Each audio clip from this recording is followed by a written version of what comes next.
Hello students, आज पढ़ते हैं नेक्स्ट चैप्टर क्लास 11 का West Bengal board political science 8th chapter fundamental rights and duties. तो सबसे पहले ये समझते हैं राइट्स क्या है। राइट मतलब आपके अधिकार। इस चैप्टर में कुछ भाग हैं जैसे राइट्स के टाइप्स, फंडामेंटल राइट्स और फंडामेंटल राइट्स के टाइप्स, तो और ह्यूमन राइट्स। बेसिकली सारे राइट्स एक इंसान को डेवलप करने के लिए, अगर आपको मौका ही ना दिया जाए, अगर आपको कहा जाए कि आप लिमिटेशन में रहो, अगर आपको कहा जाए कि आप सपोज आपका जॉब खत्म होता है 12 बजे रात को और आपको कहा जाए कि रात के 8 बजे ही पहुंच जाओ घर, तो ये तो मिनिमम राइट है कि आप उस वक्त तक काम करें क्योंकि काम के लिए वो जरूरत है। तो अगर आप अपने आप को बनाए रखना चाहते हैं, काम करना चाहते हैं, तो ये अधिकार तो आपको मिलने ही चाहिए। पढ़ने का अधिकार, खाने का अधिकार, जिंदगी जीने का अधिकार, ये जो बेसिक अधिकार हैं, जो बेसिक कंडीशंस हैं, जिसके बिना, जो बेसिक शर्त है जिसके बिना इंसान अपनी लाइफ नहीं लीड कर सकता और आगे अपनी जिंदगी नहीं जी सकता। मतलब अपनी जैसे आज हमारे पास अधिकार है तो हम अपने लिए मांग कर सकते हैं, अपने राशन कार्ड के लिए मांग सकते हैं क्योंकि आज हम नागरिक हैं, हमारे पास कुछ फंडामेंटल राइट्स दिए गए हैं। बेसिकली पहले तो वो राइट्स थे जो हमें कुछ अधिकार दिए गए हैं जो हम राज्य से मांग सकते हैं, और अगर राज्य ना दे तो राज्य को कंपेल कर सकते हैं, बाध्य कर सकते हैं वो कंडीशंस पैदा करने के लिए। जैसे राज्य ने हमें कहा था कि हम तुम्हें रोटी कपड़ा मकान देंगे, तो रोटी के लिए राज्य राशन दुकान चलाती है, कपड़ा और मकान के लिए प्रधानमंत्री आवास योजना। ये जो बेसिक अधिकार है जो आप मांग रहे हैं और राज्य आपको प्रोटेक्ट कर रहा है, जो बेसिक शर्त है, ये अधिकार है, इनके बिना आप अपने आप को डेवलप नहीं कर सकते। अगर बेसिक डिफरेंस समझना है तो आप ऐसे समझें कि एक सिटीजन मतलब नागरिक और एक सब्जेक्ट मतलब प्रजा, दोनों में कितना अंतर है। सब्जेक्ट मतलब जो राजा के अंदर रहता था, जिसके पास कोई अधिकार नहीं होता था, वो राजा को पूछ भी नहीं सकता था कि मालिक ये मिल जाए, मालिक ये चाहिए। क्यों? क्योंकि वो जो सब्जेक्ट था वो राजा की जागीर है, राजा की प्रॉपर्टी है। लेकिन नागरिक जो है वो प्रधानमंत्री की जागीर या प्रॉपर्टी नहीं है।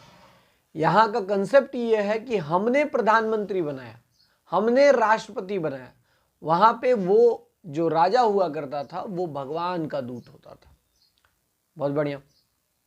तो बेसिकली वो शर्त जो समाज हमें मौजूद कराता है, जो समाज हमें देता है, और अगर वो ना हो तो हम अपने आप को एक्सपैंड नहीं कर पाएंगे।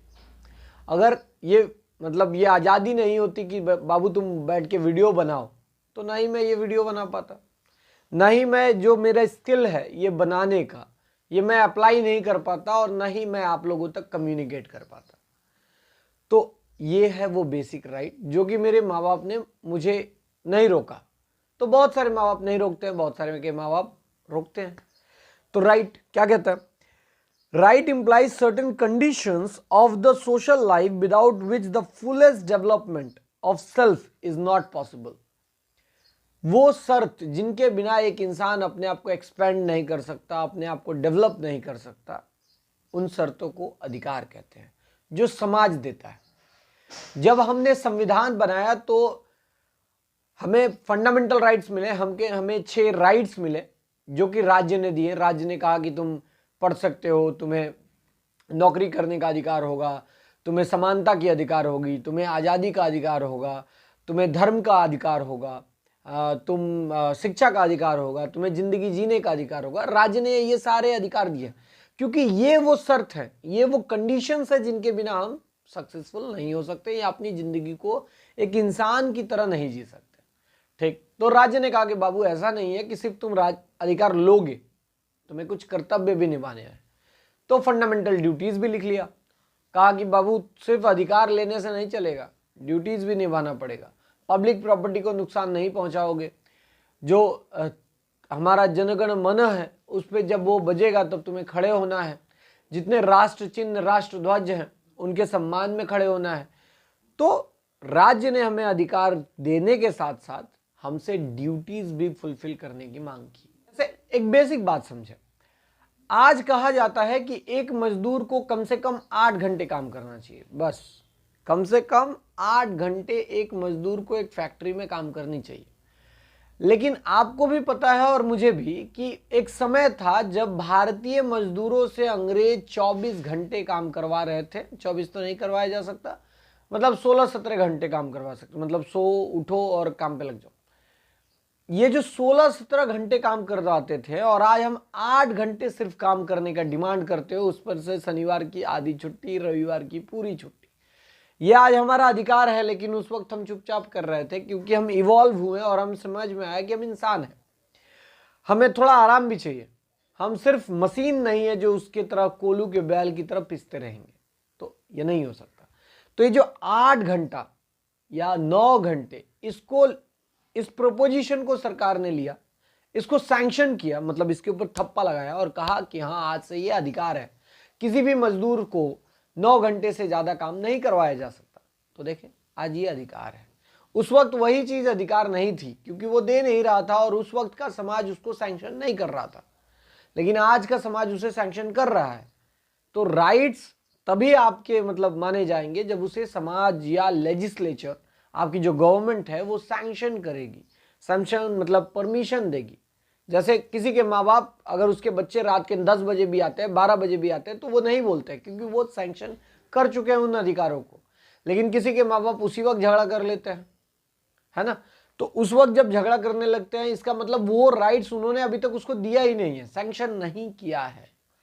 तो ये होते हैं राइट्स। राइट्स कई प्रकार के हो सकते हैं, जैसे लीगल राइट्स। आपके ऊपर अगर कोई केस कर दे तो आपको भी केस करने का अधिकार है। आप इनफैक्ट अगर आज प्रधानमंत्री हैं, कल प्रधानमंत्री की गद्दी से उतरेंगे तो इनके ऊपर भी कई केस हो सकते हैं, देखेंगे आप। तो ये जो लीगल राइट आपको दिए गए हैं कि आपके ऊपर अगर कोई केस करे तो आप भी केस कर सकते हैं, आप अपनी मांगों को रख सकते हैं, आप अपने अधिकारों को मांग सकते हैं। अगर किसी सरकारी अथॉरिटी ने आपके अधिकार छीन लिए हैं तो आप उनके खिलाफ केस कर सकते हैं। पॉलिटिकल राइट, आप भी वोट दे सकते हैं। पहले महिलाओं को वोट देने का अधिकार नहीं था, इवन तो पुरुषों को भी, मजदूर वर्ग को वोट देने का अधिकार नहीं था। अंग्रेज ने जब वोटिंग सिस्टम शुरू किया था तो सिर्फ एरिस्टोक्रेट और बड़े लोग, अमीर लोगों को ही वोट देने का अधिकार था, लेकिन समय के साथ साथ सबको वोट देने का अधिकार मिलने लगा। तो इसका मतलब उस दौरान महिलाओं को वोट देने का अधिकार नहीं था, सैंक्शन नहीं था। लेकिन जब हमने संविधान बनाया तो हमारे देश में वोट देने की क्राइटेरिया यही है कि आप बस 18 साल के हो, पागल, दिवालिया और क्रिमिनल ना हो, तो आप वोट दे सकते हैं। सिर्फ 18 साल के, किस जेंडर के हैं ये कोई मायने नहीं रखता। तो ये एक फैक्टर है, ये एक अधिकार है, ये एक शर्त है कि एक डेमोक्रेटिक सरकार चलेगी। क्या शर्त है? कि अगर उस डेमोक्रेटिक सरकार में, उस गणतांत्रिक सरकार में सभी को अपना मत रखने को मिलेगा, तब ना वो सरकार चल पाएगी। तो डेमोक्रेसी कह रहे हो और सबको अगर वोट देने का अधिकार, मत रखने का अधिकार नहीं दोगे तो कैसे चलेगा? तो ये उस दौरान नहीं था, लेकिन जैसे ही हमारे देश में संविधान लागू हुआ, हमने उसे सैंक्शन किया। तो आज देखें, आज सब कोई वोट देता है।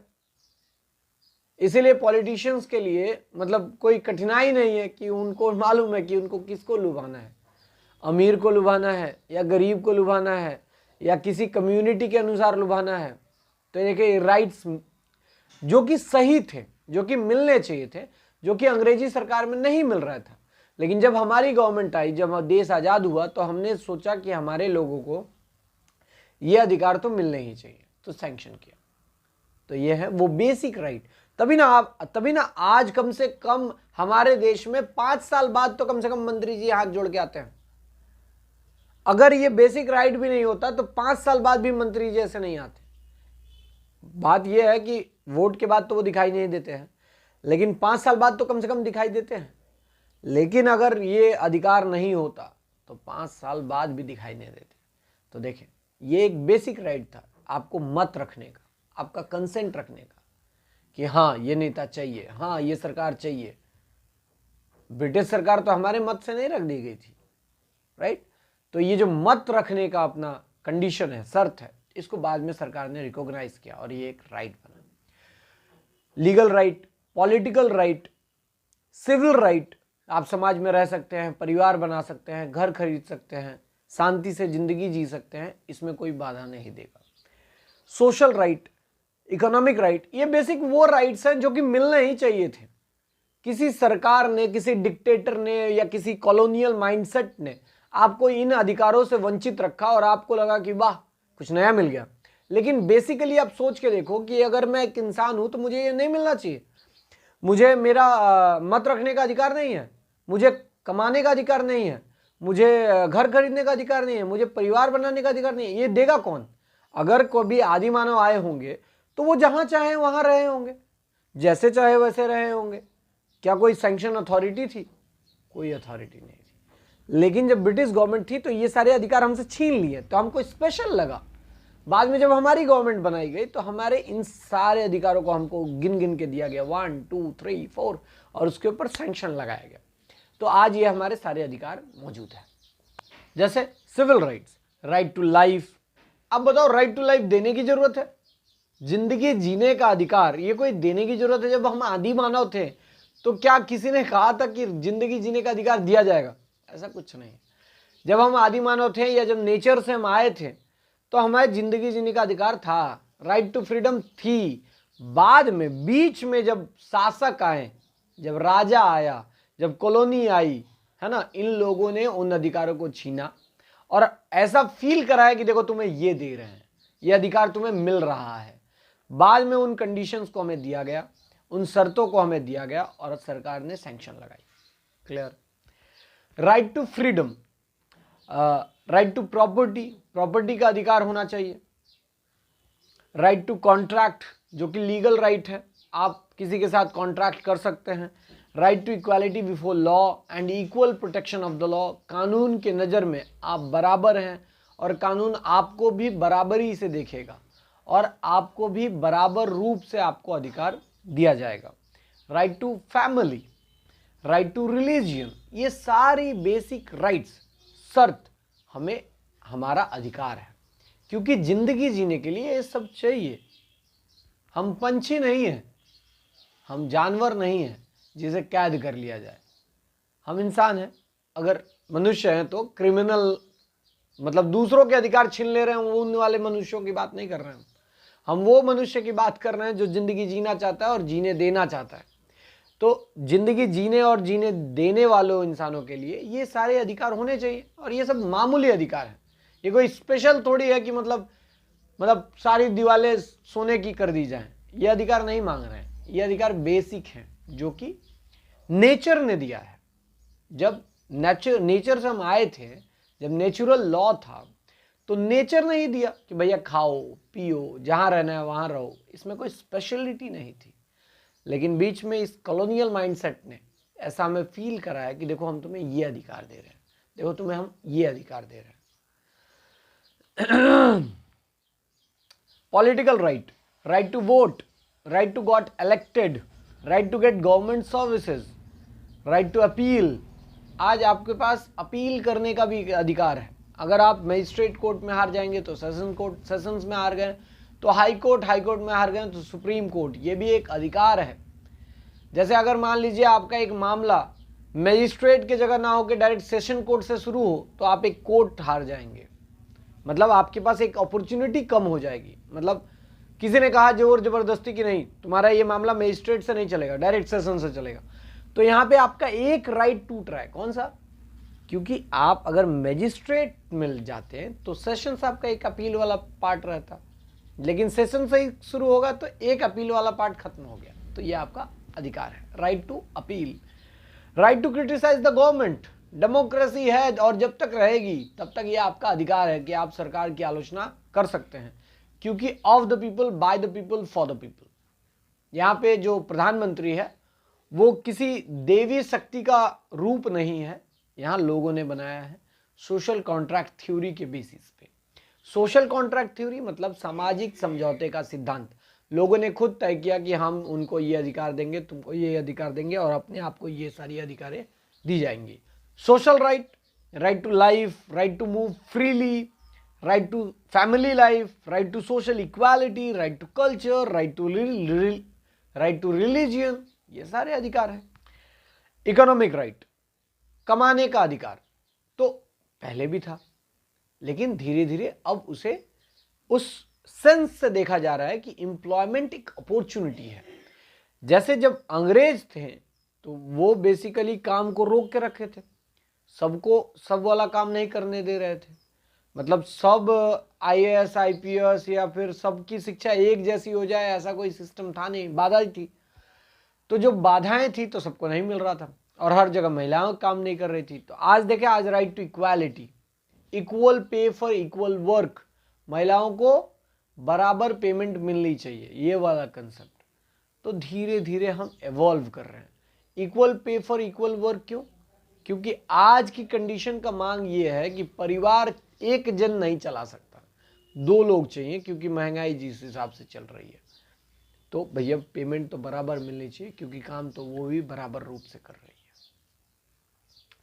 Right to carry for on lawful profession, right to get employment और द राइट टू वर्क, तो ये सारे अधिकार होते हैं जो कि एक बेसिक अधिकार है, हमें मिले नहीं और बाद में सरकार ने सैंक्शन करके दिया, इसलिए हमें स्पेशल लगा। नहीं तो नेचर ने, नेचुरल राइट्स है ये हमारे सब। नेचुरल राइट कैसे? क्योंकि नेचर ने जब हमें भेजा है प्रकृति में तो इन सारे अधिकारों के साथ भेजा है, बस उसे फॉर्मुलेट करना होगा। क्यों? नहीं तो हम कुत्ते जैसे जिंदगी जिएंगे। कुत्ते का मतलब नहीं पता कि उसका घर कौन सा है, उसकी पत्नी कौन सी है, उसका परिवार कौन सा है ना, मतलब वो कहीं भी बन सकता है। तो इसके कारण मतलब बाधाएं हैं, तो वो कंफ्यूजन ना तैयार हो इंसानों में, इसलिए नियम बनाने पड़ते हैं। और समाज की सैंक्शन बहुत जरूरी है। समाज सैंक्शन इसलिए बनाता है ताकि उन मान्यताओं के साथ समाज चल पाए, उन नियमों के साथ समाज चल पाए, इसलिए राइट्स को सैंक्शन करना बहुत जरूरी होता है। लास्की ने कहा था that he who will not perform duties cannot enjoy rights any more than he who will not work not to enjoy bread। मतलब अगर आप राइट्स परफॉर्म नहीं करेंगे, अगर आप ड्यूटीज परफॉर्म नहीं करेंगे तो आपको राइट्स की भी कोई खास अधिकार नहीं है। मतलब अगर आपको राइट एंजॉय करना है तो ड्यूटीज परफॉर्म करना है। जैसे अगर आप अपने मम्मी पापा के लिए ड्यूटीज नहीं ओबे करते हैं, मतलब उनके लिए आप आज्ञा नहीं पालन करते हैं, उनका काम नहीं करते, उनका कहा नहीं मानते हैं, तो ऑब्वियसली सी बात है वो भी आपको नहीं मानेंगे, वो भी आपको अधिकार नहीं देंगे। अगर आप उनका इंसल्ट करते हैं, बदतमीजी करते हैं, उनका कहा नहीं सुनते हैं, तो वो भी आपको नहीं सुनेंगे। ऑब्वियसली सी बात है, अगर राइट चाहिए तो ड्यूटी परफॉर्म करना पड़ेगा।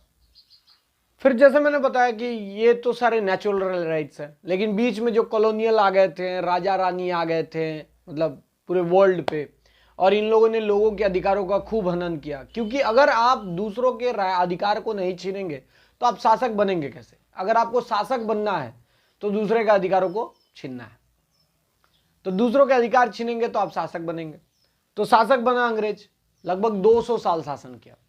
200 साल शासन करने के बाद वर्ल्ड वॉर हुआ, आपने भी देखा।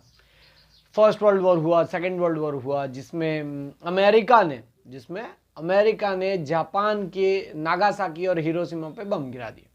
बहुत बढ़िया बात है, बम गिरा दिए तो कितना नुकसान हुआ, लोग मरे, बहुत परेशानियां बढ़ी लोगों के लिए। अब वो समय आ गया था कि जो भी कॉलोनी बना के रखा था, जो भी वर्ल्ड, जो भी देश, मतलब ब्रिटेन हो या अमेरिका हो या कोई भी कंट्री हो, उसको अब गुलाम देशों को आज़ादी देनी थी। ठीक है, तो फिर अंग्रेजों के पास, मतलब यूरोपियन कंट्रीज के पास एक नया नाटक कि हम वर्ल्ड का ह्यूमन राइट प्रोटेक्ट करेंगे। क्या प्रोटेक्ट करेंगे? वर्ल्ड का ह्यूमन राइट्स। वही राइट, वही नेचुरल राइट्स को इन्होंने कहा कि हम ह्यूमन राइट्स, मानव अधिकार प्रोटेक्ट करेंगे। अब मानव अधिकार, जिन अधिकारों के बारे में हमने पढ़ा, उसमें ही कुछ और सेंसिटिव अधिकारों को जोड़ दिया गया और उनको मिला के बनता है मानव अधिकार। तो अगर अमेरिका को मानव अधिकार की इतनी चिंता थी तो नागासाकी और हिरोशिमा पे बम गिराने की जरूरत नहीं थी। लेकिन युद्ध के आड़े में उसने कितने लोगों को मार डाला। लेकिन बाद में अमेरिका और ब्रिटेन और बाकी बड़े देशों ने ह्यूमन राइट्स के दुहाई दी लोगों को कि आपको अपने देश में ह्यूमन राइट्स को प्रोटेक्ट करना चाहिए। ह्यूमन राइट्स कुछ ऐसा ही है कि अगर एक टेररिस्ट बहुत सारे पुलिस वालों को मार दे तो उनका ह्यूमन राइट्स नहीं है, लेकिन अगर बहुत सारे पुलिस वाले एक टेररिस्ट को मार दें तो उसका ह्यूमन राइट्स है। ये प्रोपोजिशन ही थोड़ा अलग है। तो ऐसा समझाया जाने लगा वर्ल्ड को, हर देशों को, इसलिए यूएन बनाया गया। यूनाइटेड नेशन 24 अक्टूबर 1945 को बना, जिसमें बहुत सारे देश मेंबर्स बने, और मेंबर्स बनने के बाद उन्होंने अपने अपने देश में अलग अलग नियम बनाने लगे। ये एक वर्ल्ड फोरम था जहां पे वर्ल्ड के हर देश बैठ के पार्टिसिपेट करेगा और नियम, एक कॉमन नियम पास किया जाएगा जो कि बाद में जाके वो अपने देश में भी लागू करेंगे। तो अभी हम बात कर रहे हैं राइट्स के बारे में। तो ह्यूमन राइट्स के ऊपर एक कन्वेंशन हुआ। क्या हुआ? United nation declaration of human rights. मतलब यूनाइटेड नेशन में एक मीटिंग हुई 1948 के आसपास, जिसमें एक मीटिंग के तहत ये बात की गई कि वर्ल्ड में अब धीरे धीरे आज़ादी मिल रही है देश को, हर देश को, छोटे देश को या एशिया के देश हो या अफ्रीका के देश हो, तो इन्हें अधिकार भी मिलने चाहिए, बेसिक अधिकार मिलने चाहिए। मतलब आज़ादी के साथ साथ अधिकार भी, मतलब सिर्फ आज़ादी मिलना बेकार होगा, आज़ादी के साथ अधिकार भी, और वो भी रिटन, ताकि कोई फिर छीन ना पाए। तो ऐसा यूडीएचआर के ऊपर बहुत डिस्कशन हुआ जो कि जनरल असेंबली में पास हुआ था। लगभग 30 आर्टिकल्स लिखे। ये वो आर्टिकल्स नहीं है जो हमारे संविधान में लिखे हैं, ये वो आर्टिकल्स हैं जो यूएन ने बनाए थे, मतलब यूडीएचआर में, universal declaration of human rights के तहत यूएन ने बनाए थे, सबके लिए, मतलब पूरे वर्ल्ड के लिए कंसर्न करके बनाया गया था। 30 आर्टिकल्स रखे गए थे जहां पे civil, political, social, cultural, without any discrimination ऐसे राइट्स रखे गए।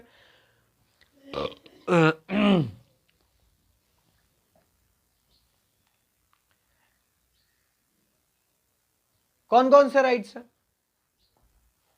Right to life, liberty, security, equality before the law, recognition as a person before law, वही equality before law, equal protection of the law, freedom of movement, आप पूरे world मतलब कहीं भी घूम सकते हैं, कोई आपको बाधाएं नहीं देगा, equality of man and women, महिला पुरुष बराबर, ownership of property, freedom of thought, conscience and religion, freedom of association and assembly, the right to political activities, आप पॉलिटिकल एक्टिविटीज कर सकते हैं, स्लेवरी के खिलाफ नियम बनाए गए हैं, आर्बिट्ररी अरेस्ट, किसी को भी बिना कारण अरेस्ट नहीं किया जाएगा, every person to be treated as innocent until proven guilty, हर इंसान को जब अरेस्ट किया जाएगा तो उसे निर्दोष समझा जाएगा जब तक उसका दोष साबित ना हो जाए, the right to marriage, family life and privacy, यही सारे अधिकार बाद में यूएन ने रिकॉग्नाइज किए और वर्ल्ड को कहा कि ये तुम्हारे अधिकार हैं और तुम लोग भी जाके अपने देश में इन पे कानून बनाओ।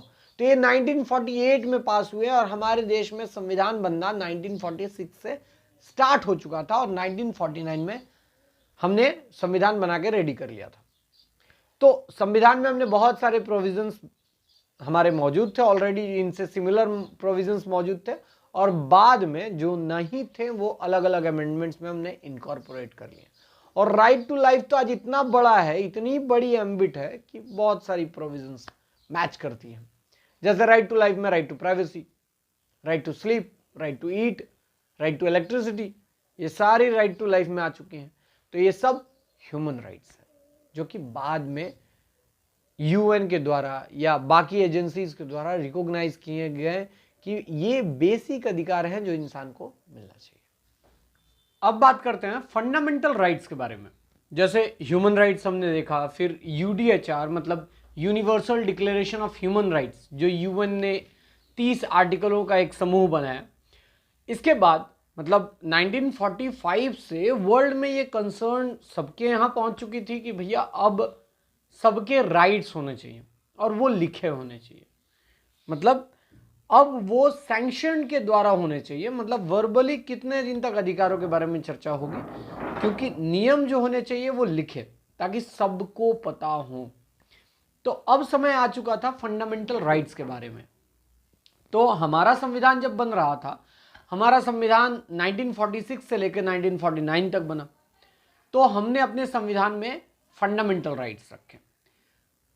हमारा पहले 7 फंडामेंटल राइट्स था, राइट टू प्रॉपर्टी भी इंक्लूड था, लेकिन बाद में राइट टू प्रॉपर्टी हटा दिया गया, तो अभी 6 फंडामेंटल राइट्स हैं।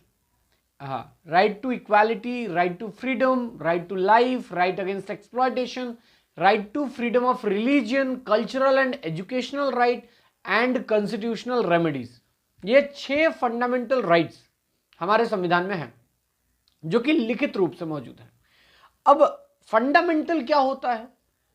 आखिर इन राइट्स को ह्यूमन राइट्स भी तो कहा जा सकता था, लेकिन इन राइट्स को फंडामेंटल राइट्स ही कहा गया। फंडामेंटल की हिंदी होती है मौलिक। मौलिक मतलब सबका, मतलब ये अधिकार सबका है। जो आज जन्म लिया है या कंसीव किया है, पेट में आया है किसी महिला के, उसके पास जो अधिकार है, आज जो डेथ बेड पे है, आज जो डेथ बेड पे है, उसका भी वो अधिकार है। ऐसा नहीं है कि आज वो डेथ बेड पे है तो आप उसका सपोर्ट सिस्टम, लाइफ सिस्टम जो है, ऑक्सीजन वो खींच लें, या कोई एक मतलब कंसीव किया एक बच्चा किसी के पेट में, आप उसको मार दें। तो उससे लेके आज जो जाने वाला है, इसके बीच में जितने लोग आते हैं, ये जो 6 अधिकार दिए गए हैं फंडामेंटल राइट्स, ये सब पे अप्लाइड है, irrespective of their caste, religion, creed, race, sex, कुछ भी नहीं। तो इन सब को हटा के सबके लिए 6 फंडामेंटल राइट्स दिए गए हैं ताकि कोई कंफ्यूजन ना हो, सभी अपने राइट्स को पूरे रूप से एंजॉय करें। जो 5 राइट्स हैं स्टार्टिंग के, वो फंडामेंटल राइट्स हैं, मतलब वो अधिकार हैं। लेकिन जो छठा है वो अधिकार भी है और रेमेडी भी। मतलब अगर आपके ये 5 अधिकार तोड़े कोई, तो आपका उपाय कहाँ है? वो छठे राइट्स में, जिसे कॉन्स्टिट्यूशनल रेमेडीज कहते हैं।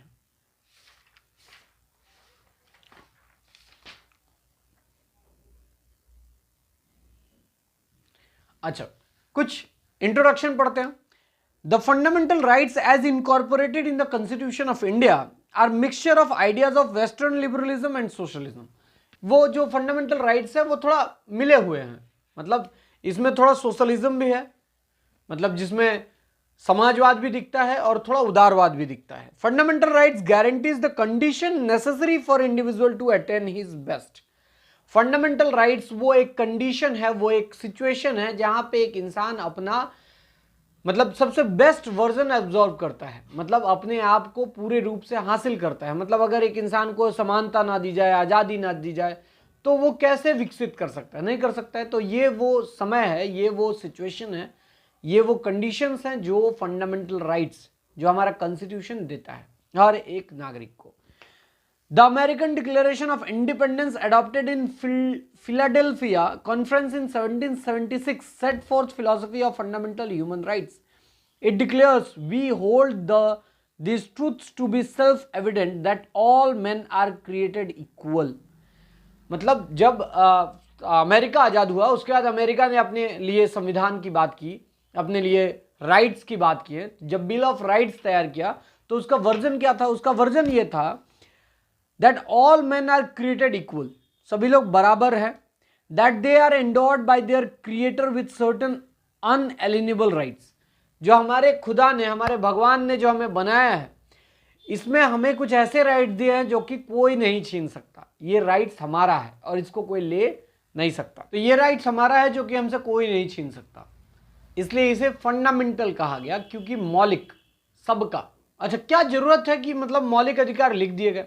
क्योंकि उससे पहले हमने 200 साल का शासन देखा, जिसमें अंग्रेजों ने हम पे शासन किया और हमारे अधिकारों को मतलब पूरा तहस नहस कर दिया गया। मतलब हमें अपनी बोलने की अधिकार नहीं थे, हम फ्रीली घूम नहीं सकते हैं, फ्रीली पार्टी नहीं बना सकते हैं, हम अपोज नहीं कर सकते, ऐसा कुछ भी नहीं कर पा रहे थे हम। समानता तो बहुत दूर की बात है, आज़ादी भी नहीं थी, एजुकेशन का अधिकार नहीं था। तो जब हम 200 साल के शासन के बाद जब आज़ादी मिली, तो हम अब एक ऐसा बुक बना देना चाहते थे, हम मतलब हमारे जो फ्रीडम फाइटर्स हैं, जो हमारे लीडर्स हैं उस वक्त के थे, उन्होंने ऐसा कानून बना देना चाहते थे, ऐसा संविधान जो अधिकार सिक्योर करना चाहते थे। पहली बात, हर जनता को कुछ स्पेशल अधिकार मिले, उसमें से भी SC ST के लिए, OBC के लिए भी थोड़ा स्पेशल रेफरेंस दिया गया, महिलाओं के लिए स्पेशल रेफरेंस दिया गया, कोई भी अगर माइनॉरिटी कम्युनिटी है तो उनके लिए स्पेशल रेफरेंस दिया गया, ताकि क्योंकि ये ज़्यादा शोषित थे। मतलब ये उस समय ज्यादा शोषित थे, इनको ज्यादा शोषण किया गया। तो ऑब्वियसली जो वर्ग ज्यादा शोषण है उसको प्रेफरेंस अगर नहीं दिया जाएगा तो आगे नहीं बढ़ेगा। इस अनुसार उनको भी अधिकार दिए गए और इसी कारण से सारे अधिकार लिखे गए। जैसे fundamental rights create and guarantee the conditions which are essential for the fullest development of the individual. Without these rights no man can seek himself to be at his best. ये वो कंडीशंस हैं, ये वो शर्त हैं जो कि राज्य हमें गारंटी करता है। भारतीय सरकार, इंडियन गवर्नमेंट हमें ये अधिकार देता है, ये गारंटी देता है कि हम तुम्हें समानता देंगे, हम तुम्हें आज़ादी देंगे, तुम बोल सकते हो, तुम भारत के किसी कोने में रह सकते हो, तुम्हें जो नौकरी चाहिए तुम कर सकते हो, तुम्हारे साथ कोई भेदभाव नहीं होगा, तुम्हारा एक्सप्लॉयटेशन नहीं होगा, तुम्हारे पास पढ़ने का अधिकार है, जिंदगी जीने का अधिकार है, तुम्हें बिना किसी कारण के अरेस्ट नहीं किया जाएगा, कल्चरल एंड एजुकेशनल अधिकार है, कॉन्स्टिट्यूशनल रेमेडीज है। ये सारे अधिकार कौन दे रहा है? ये सारे अधिकार राज्य सरकार मतलब इंडियन गवर्नमेंट दे रही है। इंडियन गवर्नमेंट आपको सिक्योर कर रही है इन अधिकारों को। मतलब ये वो कंडीशंस है जो कि कोई आपसे छीन नहीं सकता, और अगर कोई छीने तो आप जो छठा फंडामेंटल राइट्स है, सिक्स्थ कॉन्स्टिट्यूशनल रेमेडीज, उसकी मदद से आप अपने अधिकारों को प्रोटेक्ट करवा सकते हैं with the help of high court और सुप्रीम कोर्ट। हाई कोर्ट में अर्जी लगेगी आर्टिकल 32 में और सुप्रीम कोर्ट में लगेगी आर्टिकल 226 में। एक थोड़ा कॉपी और पेन लेके बैठे जिसमें आप 6 फंडामेंटल राइट्स कौन कौन से हैं इनको लिखें और इनके आर्टिकल्स के अनुसार लिख लें।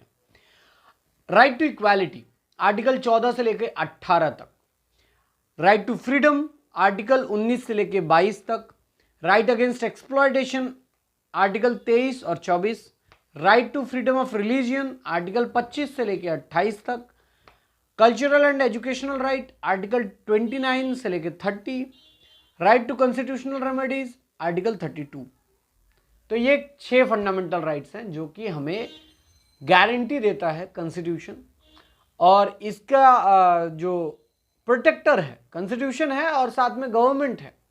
अगर गवर्नमेंट इसको फेल करती है प्रोटेक्ट करने में तो जुडिशियल सिस्टम गवर्नमेंट को बाध्य करेगा कि ये 6 फंडामेंटल राइट्स किसी के प्रोटेक्ट किए जाए। जैसे इमरजेंसी के समय जब इंदिरा गांधी ने इमरजेंसी लगाई थी तो इमरजेंसी के समय आप कोई भी पिटीशन सुप्रीम कोर्ट में नहीं फाइल कर सकते थे, हाई कोर्ट में नहीं फाइल कर सकते थे, कोई भी, आपके सारे अधिकार सस्पेंडेड थे। तो उस दौरान मतलब आप सोचे कि आपके 6 फंडामेंटल राइट्स हैं जो कि कॉन्स्टिट्यूशन देता है और सरकार ही छीन लेती है, ठीक। तो अब उस वक्त आपके सारे फंडामेंटल राइट्स बेकार हैं, सस्पेंडेड है, क्योंकि आपको अरेस्ट कर लिया जा रहा है बिना वजह के, आप कुछ कर नहीं सकते हैं, आपको हाउस अरेस्ट भी किया जा सकता है उस इमरजेंसी सिचुएशन में। तो इस सिचुएशन में फिर भी सुप्रीम कोर्ट ने एक एडीएम जबलपुर केस में अपना ओपिनियन सुनाया और कहा कि मतलब किसी भी सिचुएशन में फंडामेंटल राइट्स मतलब एक इंसान का मौलिक अधिकार जो है वो सस्पेंड नहीं हो सकता। राइट टू लाइफ तो किसी सिचुएशन में भी सस्पेंड नहीं किया जा सकता, चाहे वो इमरजेंसी सिचुएशन क्यों ना हो। तो ये है फंडामेंटल राइट्स, जहाँ पे आपको वो अधिकार जो आज तक लिखित नहीं थे, सिर्फ बोले गए थे और समझे गए थे, संविधान लिखने के साथ अब वो लिख दिया गया और जुडिशियल सिस्टम पे ये जिम्मेदारी दी गई कि वो कैसे इन अधिकारों को प्रोटेक्ट करेगा और कैसे सरकारों को बाध्य करेगा कि जनता के इन अधिकारों को न छेड़ा जाए। पहला, right to equality. Right to equality में 2 बातें आती हैं, equality before law and equal protection of the law.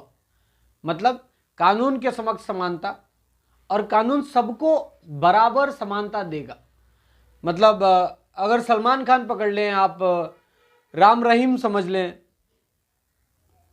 Asaram Bapu को देख लें, संजय दत्त को देख लें, बड़े से बड़ा आदमी, कितना भी बड़ा क्यों ना हो, इनके पास पैसे की कोई खास कमी नहीं है, बड़े से बड़े आदमी को भी जेल जाना पड़ता है। लालू प्रसाद यादव जो रेल मंत्री थे, जिस जेल का ओपनिंग वो खुद किए थे उसमें वो खुद सजा काटे हैं। तो आप कितने भी बड़े हैं लेकिन जुडिशियल सिस्टम से ऊपर आप नहीं हैं, लॉ से ऊपर नहीं है। इक्वालिटी बिफोर लॉ मतलब कानून के नज़र में सभी लोग बराबर हैं, एक जैसे हैं, और equal protection of the law, कानून सबको बराबर प्रोटेक्शन देगा और जो बराबर नहीं है उसको एक्स्ट्रा प्रोटेक्शन दिया जाएगा। जैसे आप देखें कि जो लोग अभी भी, जो कैदी अभी भी जेल में बंद हैं और सजा काट रहे हैं, सपोज मर्डर का सजा काट रहे हैं या रेप का सजा काट रहे हैं, लेकिन अभी उसके पास इतने पैसे ही नहीं है कि अपीलेट कोर्ट में जाके केस लड़े, पैसे है नहीं, तो वो सजा काट रहा है। परिवार भी पैसे अफोर्ड नहीं कर सकता, इसलिए वकील नहीं रख सकता। तो बहुत समय में कोर्ट क्या करता है कि कोर्ट खुद से एक वकील अपॉइंट कर देता है, जिसे एमिकस क्यूरी कहते हैं। तो देखें, equal protection of the law. District legal services authority, जिसे डीएलएसए कहते हैं, राज्य सरकार द्वारा एक संस्था चलाई जाती है जिसे डिस्ट्रिक्ट लीगल सर्विसेज अथॉरिटी कहते हैं। वो एक सरकारी वकील, जिसको कैदी को पैसे नहीं देने हैं, राज्य पैसे देगा लेकिन लड़ेगा कैदी का केस। तो आप देखें कि equal protection of the law, क्योंकि उसके पास भी, उसको भी एक अधिकार है कि उसको भी सुना जाए। सजा दे देने का मतलब ये नहीं होता है कि मतलब हाँ 100% कि हाँ ये दोषी था। बहुत सारे केसेस में ऐसा देखा जाता है कि अपील कोर्ट में जाके उसकी रिहाई हो जाती है। तो आखिर ये बोलने का मौका ही नहीं मिलेगा, उसके पास तो पैसे है नहीं। तो इसलिए equality before law and equal protection of the law. Article 15 कहता है प्रोहिबिटिंग डिस्क्रिमिनेशन, किसी भी प्रकार का कोई डिस्क्रिमिनेशन नहीं किया जा सकता किसी के साथ। आर्टिकल 15 कहता है कि किसी भी प्रकार का किसी के साथ पक्षपात या भेदभाव नहीं किया जा सकता। किस आधार पे? Sex, race, caste, religion, creed, इन सारी चीजों के बेसिस पे आप किसी के साथ पक्षपात नहीं कर सकते है। That article 15 provides that state shall not discriminate against any citizen on ground of religion, race, caste, sex, place of birth. इन किसी आधारों पे आप किसी के साथ किसी भी प्रकार का पक्षपात नहीं कर सकते। For these reasons there shall not be any restriction or disability with regard to access to shop.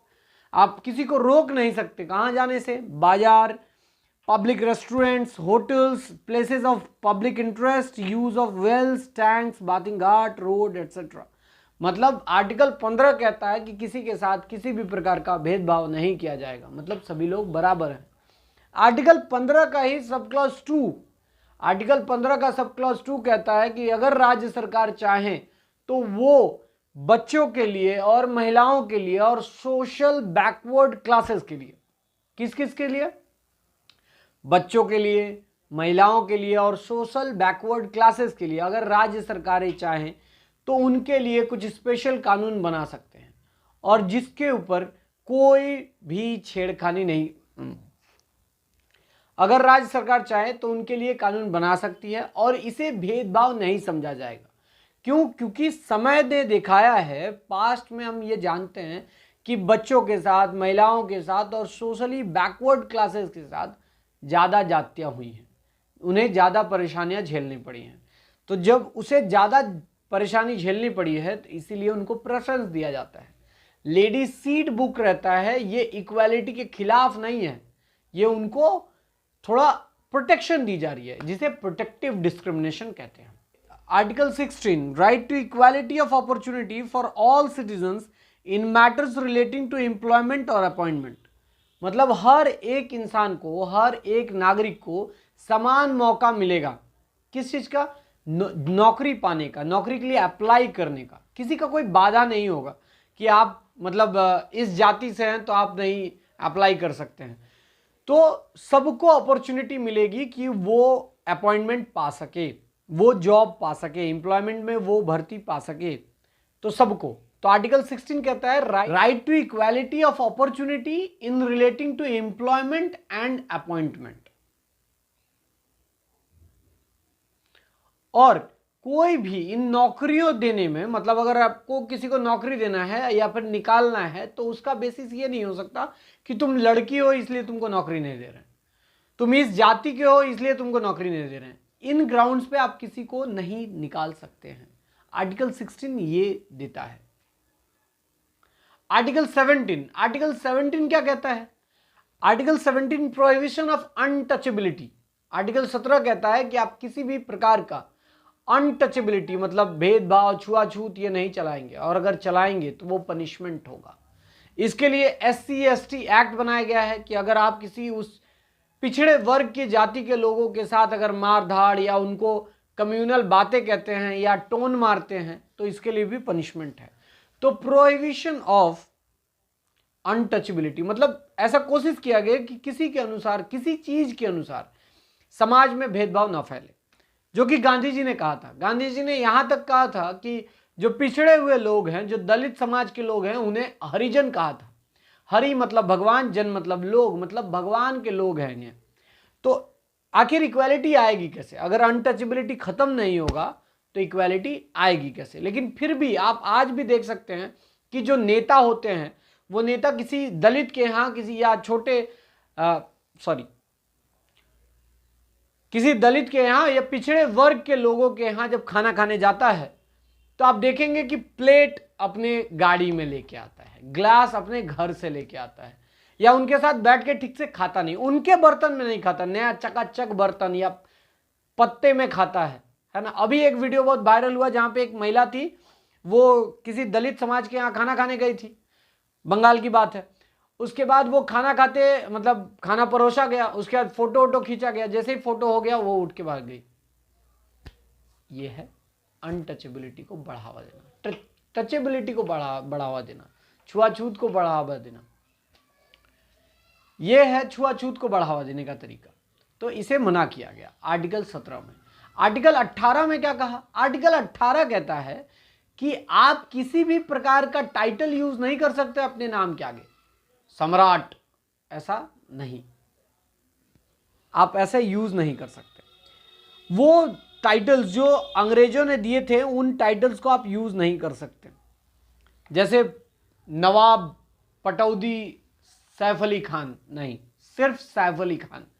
नवाब बोल के कुछ नहीं एग्जिस्ट करता है, क्योंकि इससे भेदभाव तैयार होता है।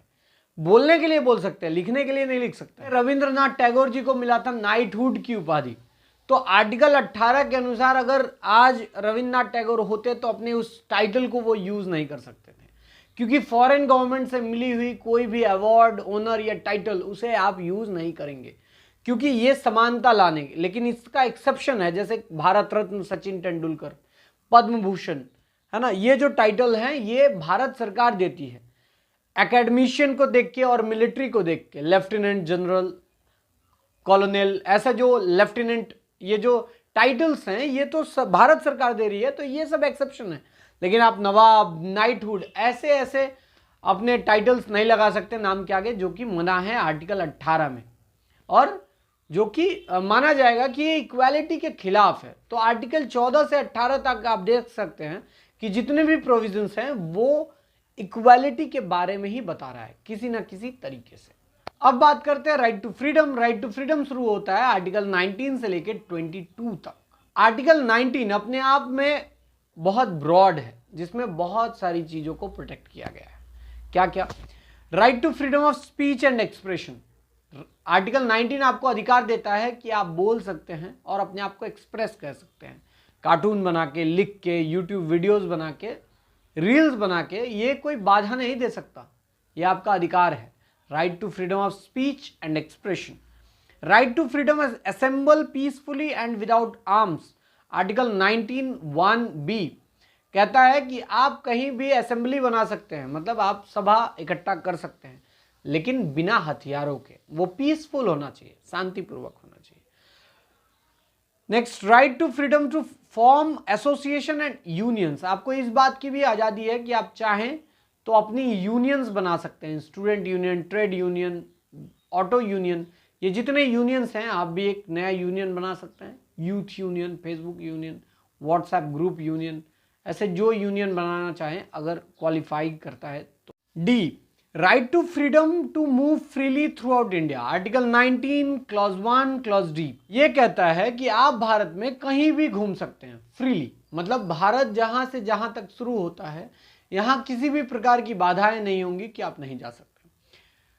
Next, right to freedom to reside and settle in any part of India. Bharat के किसी कोने में आप रह सकते हैं, अगर स्पेसिफिकली कोई बाधाएं नहीं हैं तो आप भारत के किसी भी कोने में रह सकते हैं। Freedom to practise any profession, आप चाहें तो किसी भी प्रकार का जॉब कर सकते हैं। To carry on any occupation, trade and business, ये कहता है आर्टिकल 19(1) सब क्लॉज जी। ये कह रहे हैं कि आप भारत के किसी कोने में रह सकते हैं, बस सकते हैं, घूम सकते हैं, कोई भी जॉब कर सकते हैं, आप यूनियन बना सकते हैं, आप पीसफुल असेंबली कर सकते हैं, आपको बोलने का अधिकार है, एक्सप्रेस करने का अधिकार है। तो इतनी सारी स्पेसिफिक मतलब कही गई बातें आपको अधिकार में दी गई। अब बात करते हैं आर्टिकल 20 के बारे में। 20 कहता है for an offence of a person shall be tried according to the existing law, no person shall be subjected to penalty greater than that which might have been inflicted by law at the time of commencement of the offense। अगर लड़की छेड़ने का punishment जब छेड़ा था 1970 में तो 1 साल की सजा थी, और जब तक फैसला आया तब तक फिर अमेंडमेंट आ चुका था और अब सजा 3 साल की थी। तो सजा किस अनुसार मिलेगी? ये जो नया आया जब पनिशमेंट मिल रही तब नहीं, जब उसने क्राइम किया था उस वक्त जो भी एग्जिस्टिंग लॉज होंगे। आर्टिकल 20 ये इंसान के अधिकारों को प्रोटेक्ट करने की बात करता है कि अगर किसी इंसान ने कोई क्राइम हो गई है या किया है तो उसे उस वक्त जो एग्जिस्टिंग लॉज थे उनके अनुसार पनिशमेंट मिलेगी, अलग से नहीं।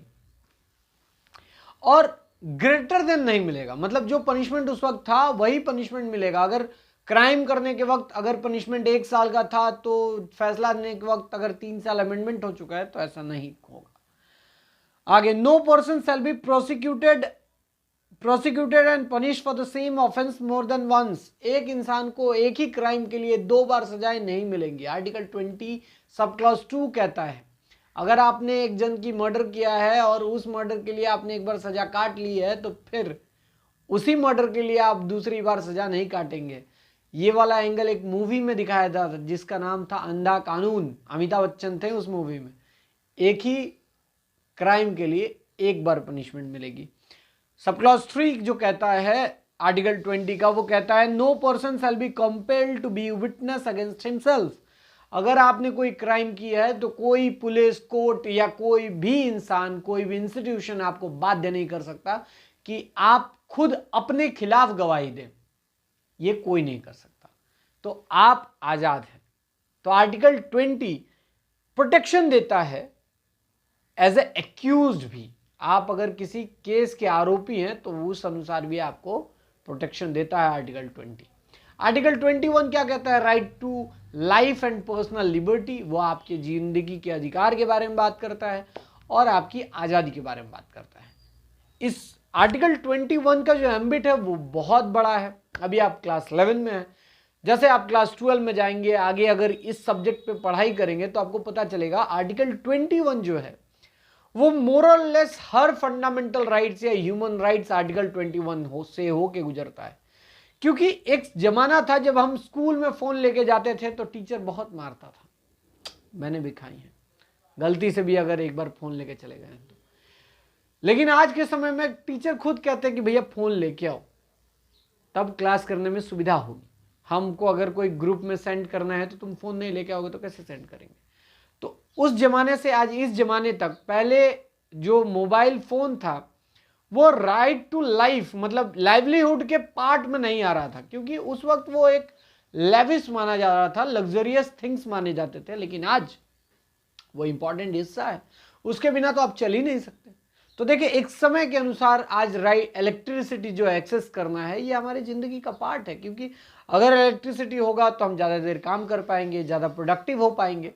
तो हर वो चीज़ें जो एक इंसान को डेवलप होने के लिए हर वो अधिकार चाहिए और वो सुविधाएं चाहिए जो बेसिक है वो राइट टू लाइफ में आती हैं। और पर्सनल लिबर्टी, आपको आज़ाद है, आपको कोई रोक नहीं सकता। अगर आप कोई क्रिमिनल नहीं है, आपको आर्बिट्ररी अरेस्ट नहीं किया जा सकता, मतलब बिना बताए आपको किसी रीजन के अरेस्ट कर लिया, तो ये आर्टिकल 21 आपको प्रोटेक्शन देता है। आर्टिकल 22 क्या कहता है?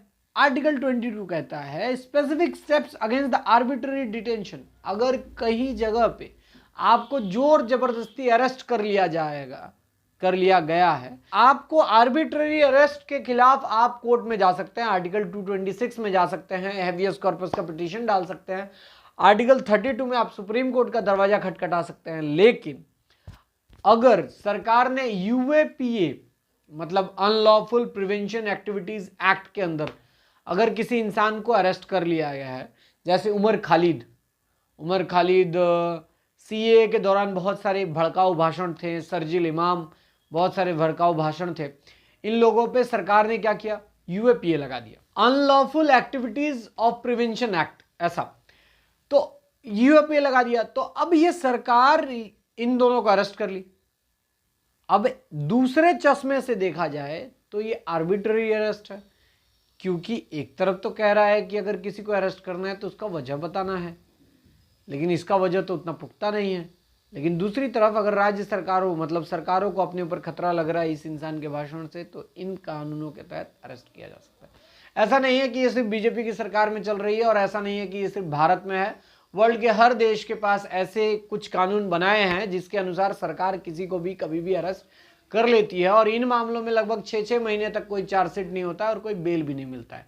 उमर खालिद को अगर आप जानते हो तो आप देखेंगे कि उमर खालिद को अभी हाल फिलहाल उसकी बहन के लिए उसे कुछ दिन की छुट्टी दी गई थी, मतलब रिलीफ दिया गया था, लेकिन फिर बैक टू जेल। तो यह है आर्टिकल 22, जिसमें कह रहा है कि आपको आर्बिट्ररी अरेस्ट नहीं किया जाएगा, लेकिन एक्सेप्शन है जहां पे आपको अरेस्ट किया जा सकता है। अब बात करते हैं राइट अगेंस्ट एक्सप्लॉयटेशन के बारे में, शोषण के विरुद्ध अधिकार। अगर कोई आपका शोषण कर रहा है तो उसके विरुद्ध अधिकार। Article 23, traffic in human beings and other similar forms of bonded labour are prohibited.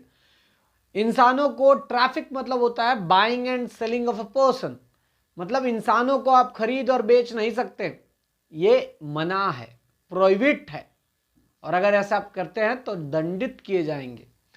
आगे, और बॉन्डेड लेबर भी आप नहीं चला सकते, बदुआ मजदूर वाला कंसेप्ट भी नहीं चला सकते। एक सीरियल आई थी जिसका नाम था बदुआ मजदूर, नहीं उड़ान, जिसमें जो बच्ची थी वो एक बदुआ मजदूर थी। तो आर्टिकल 23 के अनुसार किसी भी इंसान को आप खरीद बेच नहीं सकते हैं, और ना ही उस इंसान को आप बदुआ मजदूर बना के अपने पास रख सकते हैं। आर्टिकल 23 मना करता है। क्या कहता है? Traffic in human beings and beggar, भीख मंगवाना, and other similar forms of forced labor are prohibited, and any contravention of this provision shall be offense punishable in law। अगर आप ऐसा करते हैं तो आपको दंड दिया जाएगा। आर्टिकल 24 क्या कहता है? आर्टिकल 24 कहता है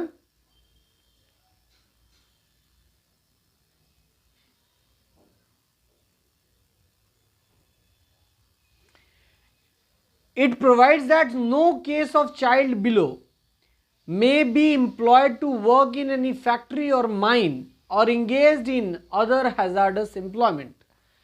कहता है कि 14 साल से नीचे के बच्चों को या 14 साल के बच्चों को किसी भी फैक्ट्री में जहां पे हैजार्डस काम होते हों, हैजार्डस मतलब जहरीला, मतलब ऐसा कि बच्चे का आंख नाक ये सब चला जाएगा, तो इन सिचुएशंस में आप नहीं करा सकते उनसे काम, और इसे एक्सप्लॉयटेशन माना जाएगा।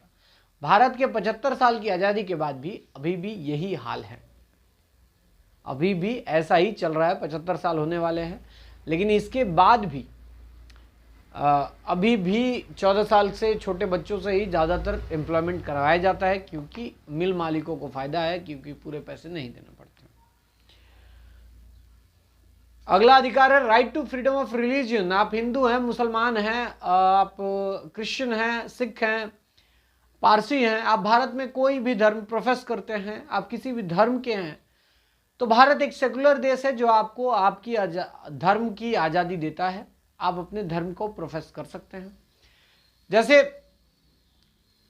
दुर्गा पूजा में पंडाल अगर सड़क के किनारे बनाई जाती है या सड़क के ऊपर बनाई जाती है, और कुछ दिनों तक, एक हफ्ते तक वो सड़क बंद रहती है, और आपको आज़ादी है कि आप अपनी प्रतिमा लगा सकते हैं, आप पूजा कर सकते हैं, इसमें अगर कोई प्रॉब्लम ना हो, क्योंकि आस्था मतलब अगर हम ह्यूमन हैं तो हमारी फेथ को भी इंटैक्ट करना होगा, मतलब सिर्फ प्रैक्टिकलिटी से ज़िंदगी नहीं जी सकते हैं, सबका अपना अपना एक धर्म है। तो सेम उसी प्रकार अगर कोई मुस्लिम है तो वो भी अपना नमाज पढ़ सकता है, अजान कर सकता है, और अगर सड़क के किनारे करते हैं कुछ समय के लिए, तो भैया बैलेंस तो इसी में है कि आपको भी करने दिया जाए और उसे भी। जो प्रोसेशन अलग अलग धर्म के लोग निकालते हैं, सिख धर्म के या जैन धर्म के या महावीर को मानने वाले, इनका भी प्रोफेशन निकलता है, इनका भी प्रोसेशन निकलता है।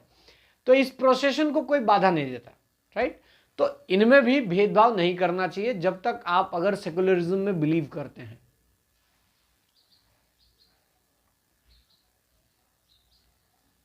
क्या कहता है आर्टिकल 24? क्या कहता है आर्टिकल 25?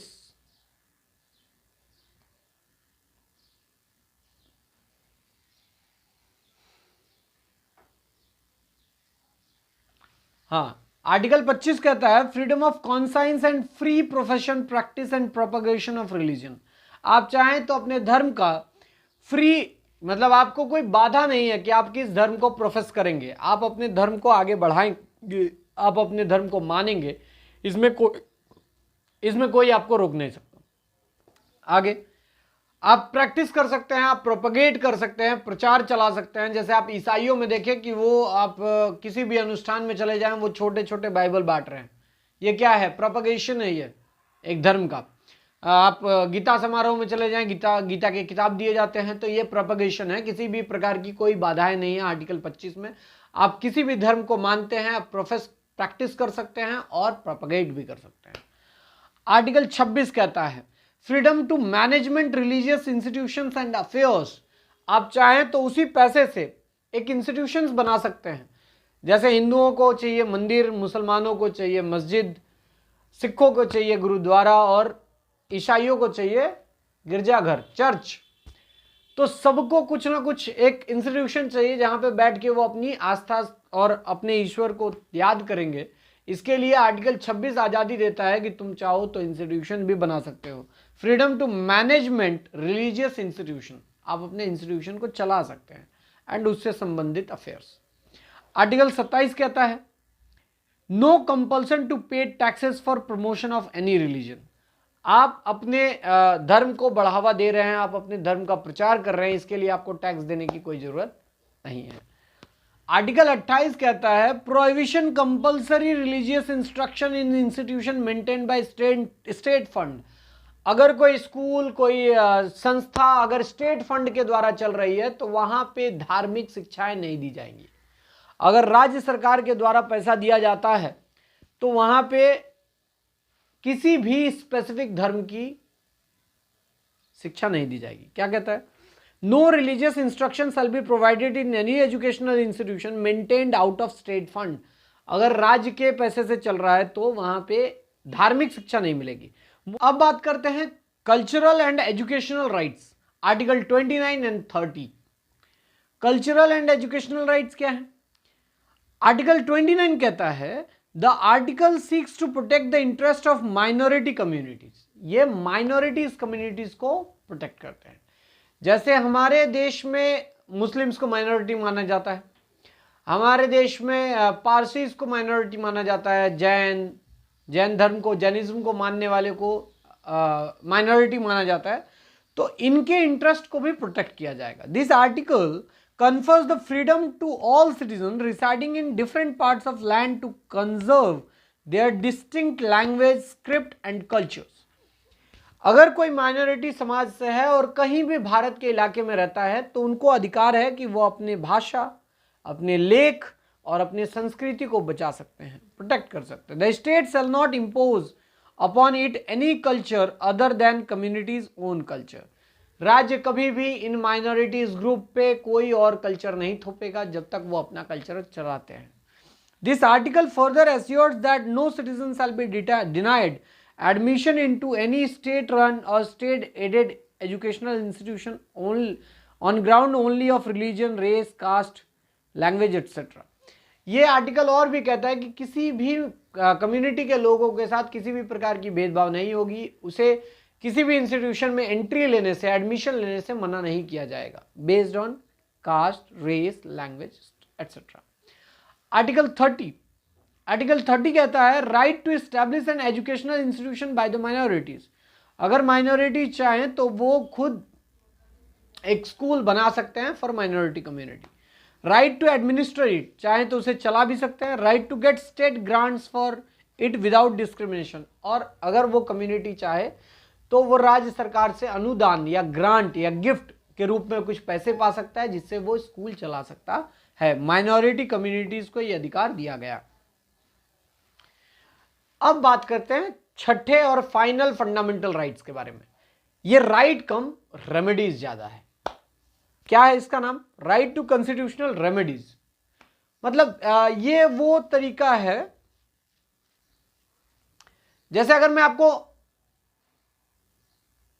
एटीएम कार्ड दे दूं और कहूं कि जाओ ऐश करो, तो क्या आप सच में ऐश कर पाएंगे जब तक मैं पिन ना दूं? नहीं कर पाएंगे, क्योंकि पिन चाहिए ऐश करने के लिए, तब निकलेंगे उससे से पैसे। उससे पहले तक वो सिर्फ एक कार्ड है जिससे बच्चे खेल सकते हैं और वो किसी यूज का नहीं है, तो उसको यूज करने के लिए चाहिए पिन। वैसे ही आपको फंडामेंटल राइट्स 5 तो दे दिए गए, लेकिन अगर प्रोटेक्ट करने का जरिया ना बनाया जाए तो वो महज कार्ड है जिससे राज्य सरकारें खेलेंगी और अमीर लोग खेलेंगे। तो उसको प्रोटेक्ट करने के लिए पिन चाहिए, तो रेमेडीज चाहिए। तो रेमेडीज लिखा है आर्टिकल 32 में, और इसको आर्टिकल 226 में आप हाई कोर्ट में भी कंप्लाई कर सकते हैं। मतलब आप किसी हाई कोर्ट में भी केस फाइल कर सकते हैं। अब यहां पे कुछ रिट्स के बारे में बात करता है, मतलब कुछ स्पेशल ऑर्डर्स के बारे में बात करता है, जो कि सुप्रीम कोर्ट और हाई कोर्ट के पास ही पावर दिया गया है कि सुप्रीम कोर्ट और हाई कोर्ट ये ऑर्डर पास कर सकता है। क्या है? पहला है हैवियस कॉर्पस। हैवियस कॉर्पस मतलब have the body. Have the body मतलब एक इंसान को उपस्थित कराया जाए। इसका एक आसान तरीके से आप समझे कि अगर मान लो कि एक इंसान गायब हो जाए, ए फॉर अमित, अमित गायब हो गया। अब अमित गायब हो गया, किडनैप हो गया कि मतलब क्या हुआ ये तो पता ही नहीं चल रहा है अमित की फैमिली को। तो अब अमित की फैमिली क्या करेगी? अमित की फैमिली एक कंप्लेन रेज करेगी, पुलिस स्टेशन में जाके जीडी लॉन्च कराएगी और कहेगी कि अमित मिल नहीं रहा है। तो पुलिस वाले कहेंगे ठीक है रुको हम देखते हैं। तो थोड़ा जांच विचार होगा, इन्वेस्टिगेशन होगा, खोज खबर होगी, फिर मेरे गार्जियन फिर कुछ दिन बाद जाएंगे। तो ऐसे कई समय चला गया, 3-4 महीने चले गए, लेकिन पुलिस कुछ कर भी नहीं रही है और समझ में नहीं आ रहा है कर रही है तो क्या कर रही है। तो आप आर्टिकल 32 या आर्टिकल 226 में आप हाई कोर्ट में डायरेक्ट अर्जी लगा सकते हैं, क्योंकि मेरा राइट टू लाइफ था जो कि गायब हो गया, क्योंकि मैं जिंदा हूं कि मर गया पता नहीं। ये प्रोटेक्ट कौन करेगा? हाई कोर्ट और सुप्रीम कोर्ट का काम है। तो इस बात का एक अर्जी लगाई जाएगी हाई कोर्ट में या सुप्रीम कोर्ट में। अगर सुप्रीम कोर्ट में लगेगा तो आर्टिकल 32 में, और अगर हाई कोर्ट में लगेगा तो आर्टिकल 226 में। वहां जाके ये कहा जाएगा कि ये इंसान नहीं मिल रहा है, ये लॉर्डशिप है ना, माय लॉर्ड, ये इंसान नहीं मिल रहा है और मैं इसको रिकवरी के लिए ये मामला कर रहा हूं, और आप कृपया पुलिस को डायरेक्ट करें कि कम से कम पुलिस ढूंढ के लाए या इन्वेस्टिगेशन करके बताए कि कहां है ये बॉडी। तो ये पावर दिया गया, पहला रेट हैवियस कॉर्पस। दूसरा मैंडमस। मैंडमस का मतलब होता है वी कमांड, मतलब एक हायर बॉडी एक लोअर बॉडी को कमांड कर सकती है। एक सुप्रीम कोर्ट हाई कोर्ट को कमांड कर सकती है, और हाई कोर्ट तो उस राज्य के हर इंस्टीट्यूशन को, एसपी, डीआईजी, डीएसपी, जो भी समझ लो आप, जितने भी पब्लिक ऑफिसर्स समझ लो, उनको निर्देश कौन दे सकता है? High court. हाई कोर्ट यहां तक सीएम के चीफ सेक्रेटरी को भी निर्देश दे सकता है, क्योंकि सब पब्लिक ऑफिसर्स हैं। तो कोर्ट अगर चाहे तो कमांड कर सकता है कि ऐसा करना है तुमको, मतलब उस पब्लिक बॉडी को। It means a command. The supreme court and high court can also issue writ of mandamus giving directives to individual or an institution or a subordinate court or the government requiring fulfillment of its responsibility. Prohibition, अगर court चाहे तो कोई चीज को मना भी कर सकता है, प्रोहिबिट कर सकता है, रोक सकता है, स्टॉप कर सकता है, मतलब हाई कोर्ट या सुप्रीम कोर्ट, जिसको कहते हैं प्रोहिबिशन। किसी लोअर कोर्ट के प्रोसीडिंग्स को रोक दिया, इन्वेस्टिगेशन को रोक दिया, या फिर किसी और को अपॉइंट किया, तो ऐसा कर सकता है। आगे सर्सोररी। सर्सोररी क्या है? सर्सोररी में कोर्ट जो सुप्रीम कोर्ट है या हाई कोर्ट है, ये लोअर कोर्ट के प्रोसीडिंग्स को देख सकता है, वॉच कर सकता है, उनके रिकॉर्ड्स मंगा सकता है, सर्च कर सकता है, तो ये सारे अधिकार यूज कर सकता है। ये स्पेशल पावर्स हैं सुप्रीम कोर्ट और हाई कोर्ट्स के पास। इसके बाद है क्यू वारंटो। क्यू वारंटो मतलब पूछना, किसी इंसान से पूछना, किसी पब्लिक ऑफिस से पूछना। जैसे एक पब्लिक ऑफिस ने क्या किया, ए को जॉब ना देके बी को दे दिया, जबकि ए क्वालिफाइड था और बी क्वालिफाइड नहीं था। तो इस रिट के तहत, इस स्पेशल ऑर्डर के तहत, स्पेशल पावर के तहत कोर्ट ये पूछ सकता है कि तुमने ए को नौकरी क्यों नहीं दिया और बी को नौकरी क्यों दिया, इसके ऊपर रिपोर्ट दो। तो ये कुछ पावर्स हैं जिनको हाई कोर्ट और सुप्रीम कोर्ट एंजॉय कर सकता है। ये habeas corpus, mandamus, certiorari, prohibition, quo warranto, ये बहुत बड़े हैं अपने आप में, और ये एक अपने आप में एक चैप्टर समझ लो आप। अगले क्लासेस में जब आप और थोड़े बड़े क्लासेस में जाएंगे तो और भी डिटेल से आपको पढ़ने को मिलेगा। अब बात करते हैं फंडामेंटल ड्यूटीज के बारे में। स्टार्टिंग में फंडामेंटल ड्यूटीज इंडियन कॉन्स्टिट्यूशन का पार्ट नहीं था। पहले फंडामेंटल ड्यूटीज लिखे हुए नहीं थे भारत के संविधान में, लेकिन 1976 में 42nd अमेंडमेंट में ये डाला गया संविधान में, आर्टिकल 51A में, जिसमें 11 फंडामेंटल ड्यूटीज दिए गए। ये समझाया गया कि आपके भारत को, मतलब आपको भारत के लिए क्या क्या ड्यूटीज पालन करने होंगे। जैसे to abide by the constitution, संविधान को मान के चलना होगा। नेशनल फ्लैग, नेशनल एंथम को आपको सम्मान करना होगा। आपको noble ideals to cherish, follow the noble ideals which inspired our national struggle for freedom. आपको चेरिश करना होगा आज़ादी के संघर्ष को। To uphold and protect the sovereignty and unity and integrity of India, और आपकी जिम्मेदारी होगी कि आप भारत की सोवरेनिटी, यूनिटी और इंटीग्रिटी के बारे में बात करें, न कि भारत तेरे टुकड़े होंगे इंशाअल्लाह इंशाअल्लाह, ऐसा नहीं। आपको भारत की ड्यूटीज के बारे में बात करना है, मतलब ये भी आपकी ड्यूटीज हैं। आपके 6 अधिकार, 5 अधिकार आप इंजॉय कर रहे हो, इतने सारी सुविधाएं दी जा रही हैं आपको, और आप अगर देश को तोड़ने की बात करोगे तो ये तो ड्यूटीज का उल्लंघन है, जो कि पहले ड्यूटीज नहीं था। आप सोवरेनिटी के खिलाफ कैसे बात कर सकते हो? आपको सरकार से नाराजगी हो सकती है तो विरोध सरकार का करो, देश का क्यों?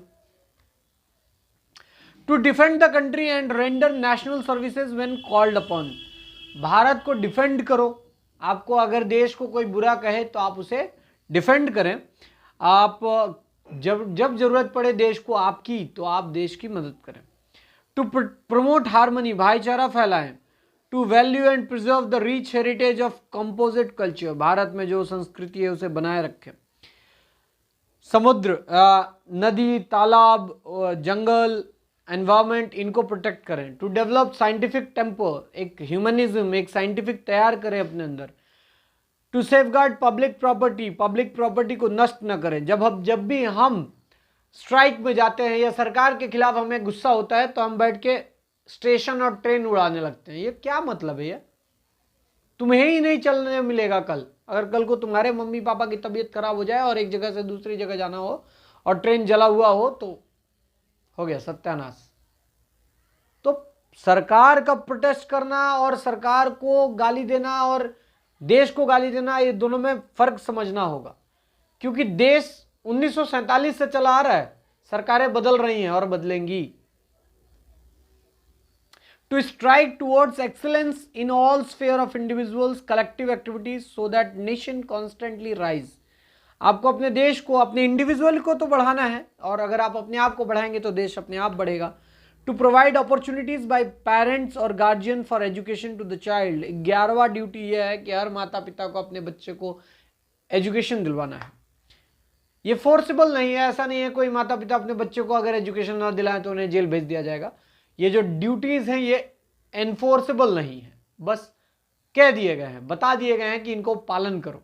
नहीं लेकिन अगर आप नेशनल एम्बलम और नेशनल एंथम और देश से जुड़ी चीजों का अगर आप अपमान करते हैं तो उसके लिए स्पेशल एक्ट्स बने हुए हैं, आपकी बराबर से मेहनत, मतलब मरम्मत करेगा सरकार और जुडिशियल सिस्टम। इसलिए जो ड्यूटीज दिए गए हैं उन्हें पालन करना चाहिए, क्योंकि अगर राइट एंजॉय करना है तो ड्यूटीज भी पालन करना होगा। Directive principles of state policy, इसके बाद directive principles of state policy लिखा गया संविधान में, जो कि अनएनफोर्सेबल है, मतलब सरकार ऐसा बाध्य नहीं, कोर्ट ऐसा बाध्य नहीं कर सकती राज्य सरकारों को कि अच्छा तुम्हारे सड़क साफ क्यों नहीं होते, अच्छा तुम्हारे यहाँ स्कूल क्यों इतने कम है, तुम्हारे यहाँ अस्पतालों में इतनी ट्रीटमेंट क्यों नहीं होती। तो राज्य मतलब जो जुडिशियल सिस्टम है, जो डीपीएसपी है, इसमें कुछ गाइडलाइंस दिए गए कि राज्यों को ये पालन करने होंगे। राज्य को अपने राज्य में अलग अलग चीजें बनानी होंगी, जैसे एक है फ्री एनवायरनमेंट को प्रोटेक्ट करना होगा, खेती को बढ़ाना होगा। तो अगर ये करने में फेल हो जाए राज्य सरकार, तो ऐसा थोड़ी है मुख्यमंत्री जेल जाएगा, ऐसा नहीं है, क्योंकि ये एक डायरेक्टिव प्रिंसिपल्स है, मतलब ऐसा डायरेक्शन दे दिया है संविधान में कि इसको पालन करके आगे बढ़ो। लेकिन अगर राज्य सरकार ये करने में फेल हो जाए तो ऐसा नहीं है कि उसे जेल भेज दिया जाएगा। तो ये था हमारा 8वां चैप्टर, जिसमें हमने राइट्स के बारे में पढ़ा, फंडामेंटल राइट्स के बारे में, ह्यूमन राइट्स में, और यूडीएचआर के बारे में, और फंडामेंटल राइट्स के बहुत सारे प्रोविजंस के बारे में हमने पढ़ा। उम्मीद है आपको ये वीडियो पसंद आए, और अगर पसंद आए तो कमेंट जरूर करके बताएं। आपका कमेंट बहुत अच्छा लगता है और मुझे बहुत बूस्ट देता है। Thank you. तो कमेंट जरूर करें।